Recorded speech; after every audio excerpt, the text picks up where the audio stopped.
Hi, I'm Annie Leonard with The Story of Stuff. Welcome to another episode of The Good Stuff, where we talk with people who are creating alternatives to the take-make-waste system that's trashing the planet, threatening communities, and endangering our health. Do you like your work? I love mine, and I hope yours is fulfilling and rewarding too. In these tough economic times, I realize that many people would be glad just to have a job. And a growing number of workers have been forced to become freelancers without job security or benefits. But that's another discussion for another day. But if you're like most workers, you work for someone else, the person who owns your company or a faceless corporation. Some bosses and businesses are great to work for, others not so much. Either way, the workers are still employees. The profits their work produces go to the company. In return, they get a paycheck, but no real stake in how the company is run or its future.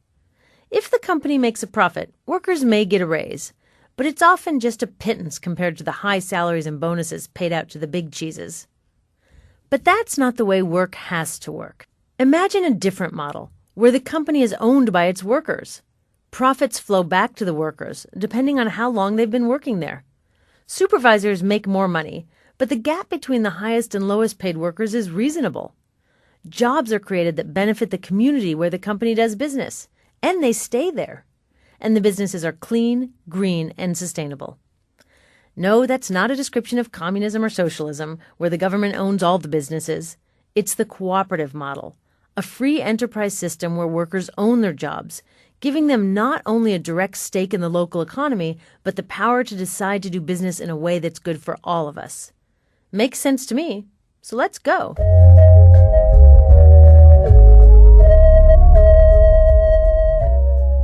One of the most exciting places in the U.S. to learn more about co-ops is Cleveland, Ohio.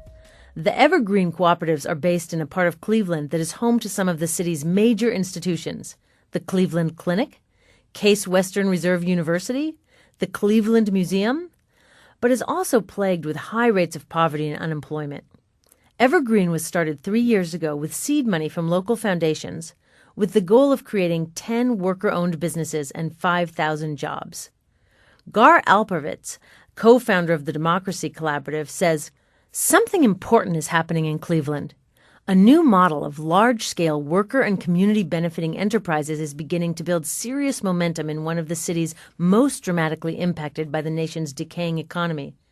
What's especially promising about the Cleveland model is that it could be applied in hard-hit industries and working-class communities around the nation." 3 of the new Evergreen enterprises are up and running: a laundry, a solar energy company, and a hydroponic nursery. To learn more, I talked recently with some of the people who are helping build this network of co-ops. Medrick Addison of Evergreen Cooperative Laundry. Yeah, I know everything there is to know about Evergreen, pretty much.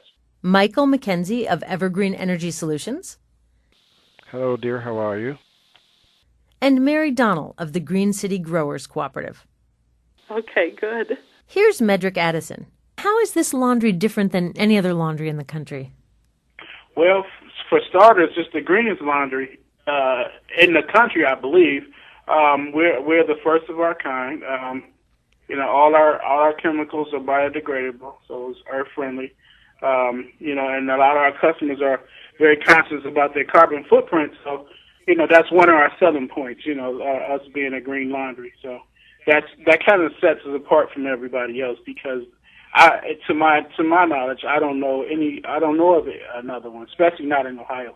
So the workers at this laundry are also owners of the laundry. How does that work? We identify a potential employee.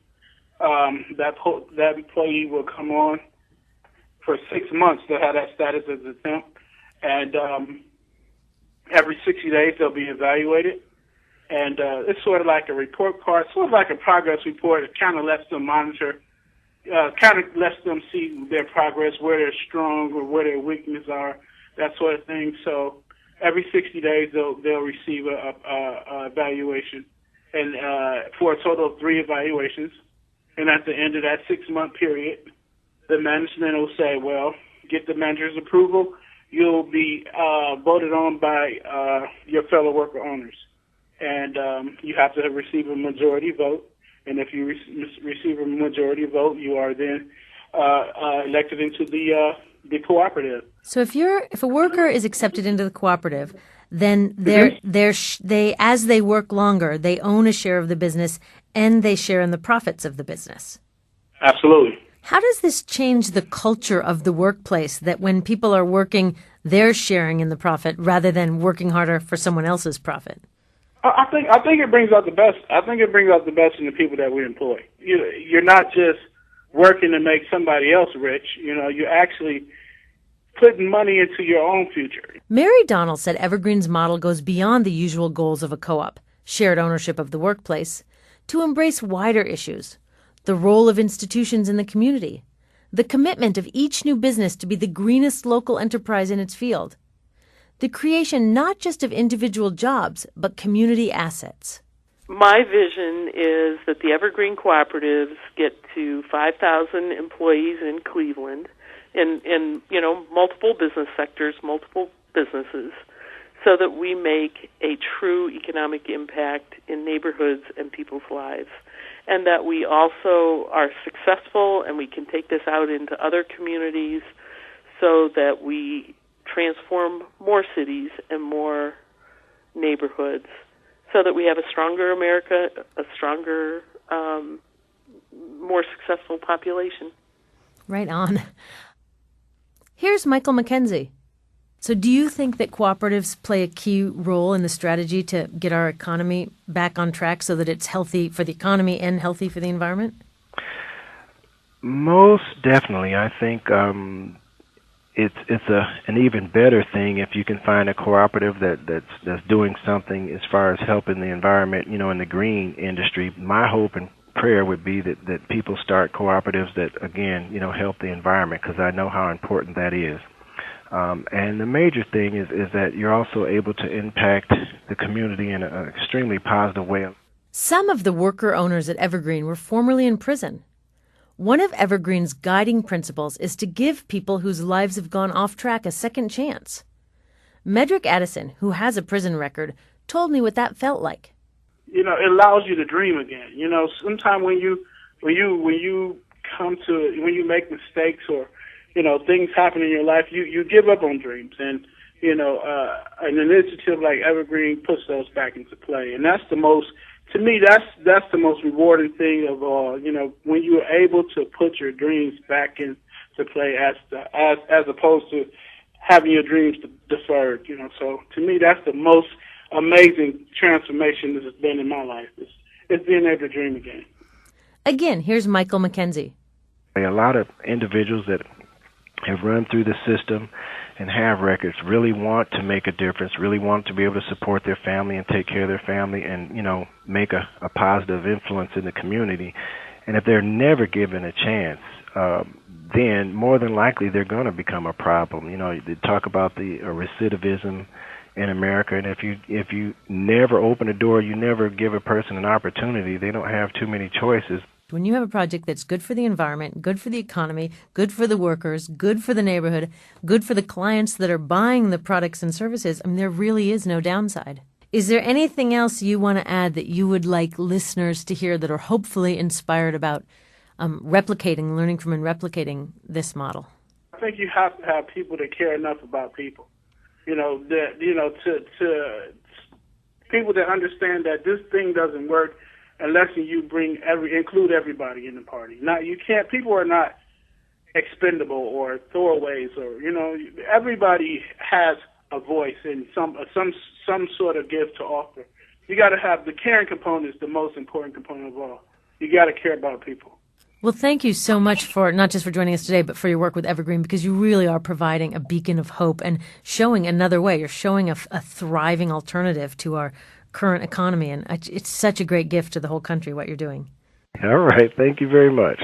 Thank you.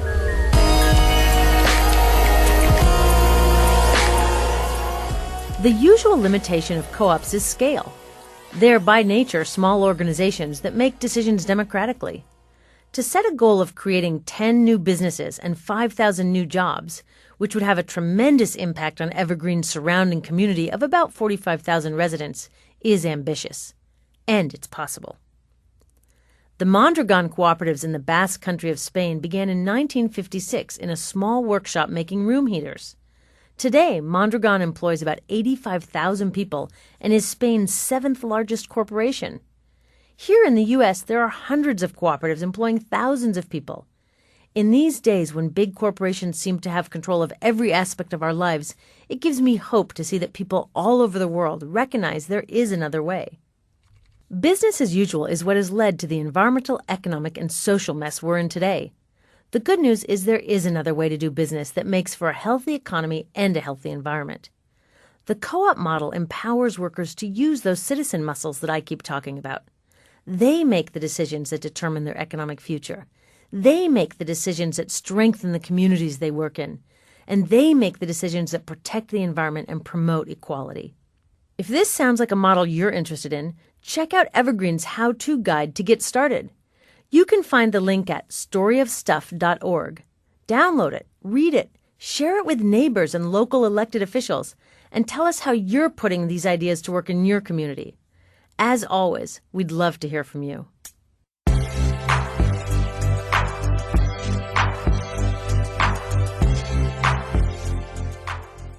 That's it for this episode of The Good Stuff. Our show comes to you from the studios of Youth Radio in Oakland, California. Our engineer is James Rowland. Post-production by Brandon McFarland. The Good Stuff is produced by Bill Walker. We'll have another show online in a few weeks. If you like this podcast, please share it with your friends. Find us on Facebook and storyofstuff.org, and keep working on the good stuff in your own community. Thanks for being part of the solution.